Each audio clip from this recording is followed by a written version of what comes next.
Amigos, estoy en el jardín y ¿qué creen que escuché? Chicharras. ¡Yay! Primera vez que escucho chicharras acá en New York. Miren.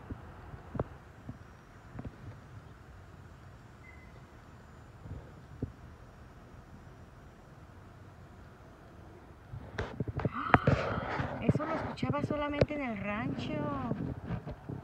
Estamos en el huerto, vamos a ver qué podemos recolectar el día de hoy. Ahí traje mi bandeja porque hay mucha lechuga por juntar.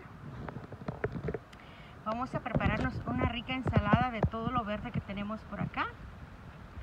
Miren, así de hermoso está el jardín. Como pueden ver, pues hay mucho jitomate por todos lados. Miren qué belleza. Esto es una belleza, amigos. Miren, ahí va el calabazar ya creciendo. Wow. Yo sí les recomiendo que siembren su propio huerto, la verdad sí conviene. Pues acá, mira, la vida es agradecida, Dios y sobre todo la tierra. Miren qué hermoso.